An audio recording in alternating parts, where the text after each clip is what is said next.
सत श्री अकाल, स्वागत है गौरव शुक्ला। मैं हां तुहाडे नाल। बुलेटिन दा आगाज वड्डी खबर दे नाल करन जा रहे हां। तलवंडी साबो दे विच दर्दनाक हादसा वापरिया। जी हां, माल गड्डी दे हेठां आया एक शख्स दीआं दोवें लत्तां अते एक हत्थ कट्टिया गया है। गंभीर हालत नूं वेखदे होया उस नूं बठिंडा रैफर कर दित्ता गया है।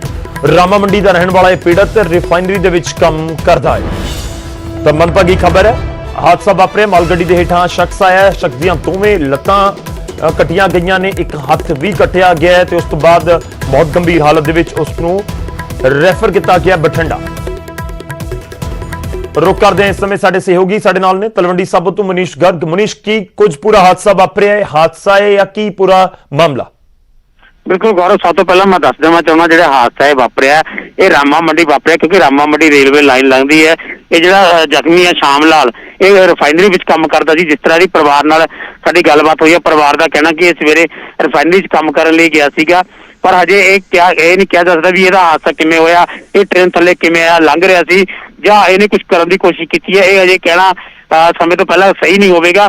पर सवेर समय का जो हादसा वापरिया ये ट्रेन के थले आ गया। ट्रेन जो माल गड्डी है, जो तेल वाली माल गड्डी सी, वो लंघ रही सी, तो दो लत्तां ते एक बाह कट्टी गई है। तुरंत जो पता लगन से हैल्पलाइन वैलफेयर सोसाइटी ने रामा मंडी ने तुरंत इन्हें चक के फस्ट एड दी। उस तो बाद ज्यादा गंभीर होने करके इन्हें बठिंडा रैफर कर दिता गया। जी गौरव, शुक्रिया, धन्यवाद मनीष इस पूरी जानकारी के लिए। मनभागा हादसा वापरिया, हालांकि हादसा है या कोई खुदकुशी की कोशिश है, यह जरूर जांच का विषय है। पर इस शख्स की हालत गंभीर है। बठिंडा रामा मंडी के हादसा वापरिया, बठिंडा उसको रैफर करना पिया।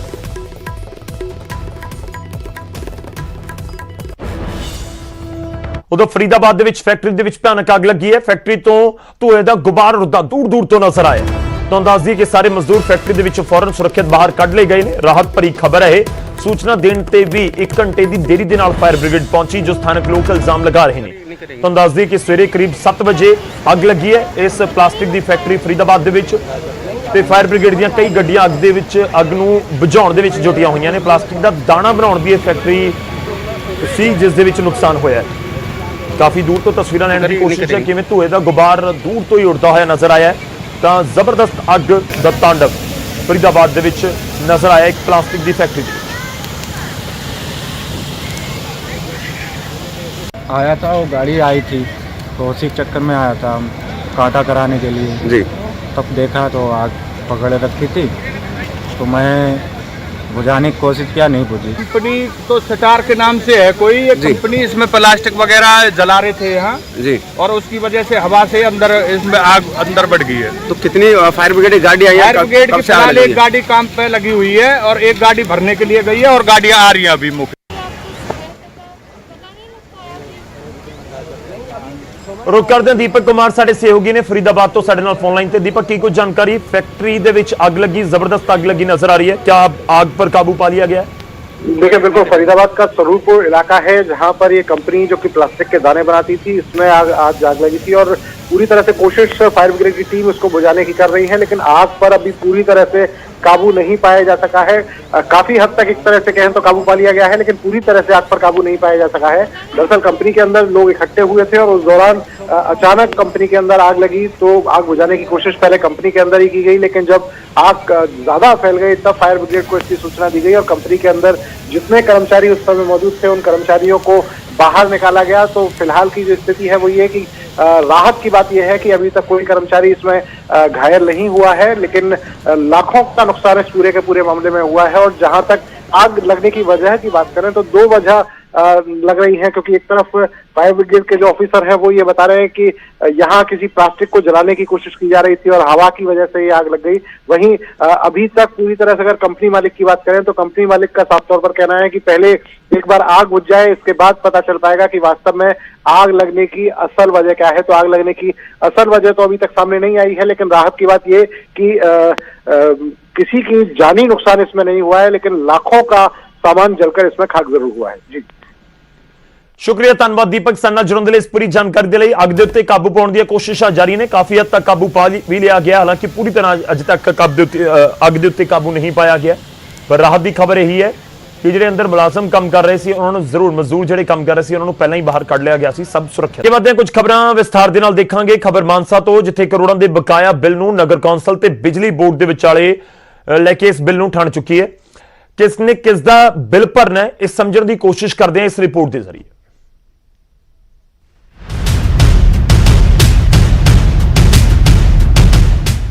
ਮਾਨਸਾ 'ਚ ਸਰਕਾਰ ਦੇ ਦੋ ਮਹਿਕਮਿਆਂ ਦੇ ਦਰਮਿਆਨ ਬਕਾਏ ਨੂੰ ਲੈ ਕੇ ਮਹਾਭਾਰਤ ਛਿੜ ਗਈ ਹੈ। ਬਿੱਲ ਦੇ ਜਵਾਬ ਦੇ ਵਿੱਚ ਇੱਥੇ ਬਿੱਲ ਫੜਾਏ ਜਾ ਰਹੇ ਨੇ, ਪਰ ਭਰਨਾ ਕਿਸ ਨੂੰ ਹੈ ਇਹ ਪਤਾ ਨਹੀਂ। ਇੱਕ ਪਾਸੇ ਸ਼ਹਿਰ ਨੂੰ ਰੋਸ਼ਨ ਕਰਨ ਵਾਲਾ ਬਿਜਲੀ ਮਹਿਕਮਾ ਤਾਂ ਦੂਜੇ ਪਾਸੇ ਸ਼ਹਿਰ ਨੂੰ ਸਾਫ਼ ਸੁਥਰਾ ਰੱਖਣ ਵਾਲੀ ਨਗਰ ਕੌਂਸਲ। ਪੂਰੇ ਲੈਣ ਦੇਣ ਦੀ ਸ਼ੁਰੂਆਤ ਹੁੰਦੀ ਹੈ ਨਗਰ ਕੌਂਸਲ ਤੇ ਪੁਰਾਣੇ ਬਕਾਏ ਤੋਂ। ਬਿਜਲੀ ਬੋਰਡ ਲੰਬੇ ਸਮੇਂ ਤੋਂ ਕਰੀਬ 4 ਕਰੋੜ ਦੀ ਵਸੂਲੀ ਦੀ ਕੋਸ਼ਿਸ਼ ਕਰ ਰਿਹਾ ਸੀ, ਪਰ ਨਗਰ ਕੌਂਸਲ ਦੇ ਵੱਲੋਂ ਮਹਿਜ਼ 6 ਲੱਖ ਰੁਪਏ ਹੀ ਜਮ੍ਹਾਂ ਕਰਵਾਏ ਜਾ ਸਕੇ। ਤੇ ਜਦੋਂ ਬਿਜਲੀ ਬੋਰਡ ਨੇ ਫਿਰ ਤੋਂ ਬਕਾਏ ਦੀ ਯਾਦ ਦਿਵਾਈ ਤਾਂ ਜਵਾਬ ਦੇ ਵਿੱਚ ਪੈਸੇ ਤਾਂ ਨਹੀਂ ਆਏ, ਉਲਟਾ ਇੱਕ ਬਿੱਲ ਹੀ ਆ ਗਿਆ। ਮਾਨਸਾ ਨਗਰ ਕੌਂਸਲ ਨੇ ਬਿਜਲੀ ਬੋਰਡ ਦਾ ਕਈ ਸਾਲਾਂ ਦਾ ਬਿੱਲ ਨਹੀਂ ਚੁਕਾਇਆ, ਜਿਸ ਨਾਲ ਇਹ ਬਿੱਲ ਵੱਧ ਕੇ 4 ਕਰੋੜ ਦੇ ਕਰੀਬ ਬਣ ਗਿਆ। ਪਰ ਹੁਣ ਬਿੱਲ ਭਰਨ ਦੀ ਬਜਾਏ ਨਗਰ ਕੌਂਸਲ ਆਪਣਾ ਨਵਾਂ ਤਰਕ ਦੇ ਰਹੀ ਹੈ ਕਿ ਉਸ ਨੇ ਬਿਜਲੀ ਬੋਰਡ ਤੋਂ ਉਲਟਾ 40 ਕਰੋੜ ਰੁਪਇਆ ਲੈਣਾ ਹੈ, ਕਿਉਂਕਿ ਬਿਜਲੀ ਬੋਰਡ ਨੇ ਨਗਰ ਕੌਂਸਲ ਦੀ ਹਦੂਦ ਅੰਦਰ ਬਿਜਲੀ ਦੇ ਖੰਭੇ ਲਾਏ ਹੋਏ ਨੇ। 4 ਕਰੋੜ ਦੇ ਬਕਾਏ ਦਾ ਜਵਾਬ ਨਗਰ ਕੌਂਸਲ ਨੇ ਬਿਜਲੀ ਮਹਿਕਮੇ ਨੂੰ ਕਰੀਬ 40 ਕਰੋੜ ਦੇ ਬਿੱਲ ਦੇ ਨਾਲ ਦਿੱਤਾ, ਜਿਸ ਵਿੱਚ ਬਿਜਲੀ ਦੇ ਖੰਭਿਆਂ ਤੋਂ ਲੈ ਕੇ ਟਰਾਂਸਫਾਰਮਰ ਤੱਕ ਦਾ ਕਿਰਾਇਆ ਸ਼ਾਮਲ ਹੈ। ਅਸੀਂ ਪਬਲਿਕ ਨੂੰ ਸਹੂਲਤ ਦਿੰਦੇ ਆ। ਇਹ ਤੇ ਦੱਸਣਾ ਚਾਹੁੰਦੇ ਕਿ ਉਹਨਾਂ ਬੰਨੇ ਸਾਡੇ ਵੀ 40-42 ਕਰੋੜ ਰੁਪਏ ਖੜੇ ਆ। ਉਹ ਨਾ ਤਾਂ ਸਾਨੂੰ ਕੋਈ ਪੋਲ ਦਾ ਟੈਕਸ ਦੇ ਰਹੇ ਨੇ, ਨਾ ਟਰਾਂਸਫਾਰਮਰ ਦਾ ਟੈਕਸ ਦੇ ਰਹੇ, ਨਾ ਸਾਨੂੰ ਜਗ੍ਹਾ ਦਾ ਕੋਈ ਰੈਂਟ ਦੇ ਰਹੇ ਨੇ।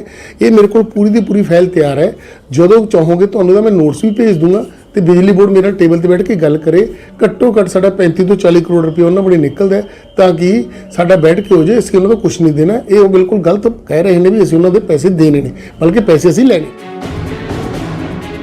ਬਿਜਲੀ ਮਹਿਕਮਾ ਹੁਣ ਤੱਕ ਇਹੀ ਮੰਨ ਰਿਹਾ ਸੀ ਕਿ ਉਹਨਾਂ ਨੇ ਹੀ ਨਗਰ ਕੌਂਸਲ ਤੋਂ ਵਸੂਲੀ ਕਰਨੀ ਹੈ, ਪਰ ਜਦੋਂ ਖਬਰ ਮਿਲੀ ਕਿ ਨਗਰ ਕੌਂਸਲ ਦੇ ਅਫਸਰ ਵੀ ਬਿਜਲੀ ਬੋਰਡ ਦਾ ਲੰਬਾ ਚੌੜਾ ਬਿੱਲ ਤਿਆਰ ਕਰਕੇ ਬੈਠੇ ਹੋਏ ਨੇ, ਤਾਂ ਇੱਥੇ ਅਫਸਰ ਪੁੱਛਣ ਲੱਗੇ ਕਿ ਆਖਰ ਕਿਸ ਦਸਤਾਵੇਜ਼ ਦੇ ਵਿੱਚ ਲਿਖਿਆ ਗਿਆ ਕਿ ਖੰਭਿਆਂ ਦਾ ਕਿਰਾਇਆ ਦੇਣਾ ਹੁੰਦਾ ਹੈ।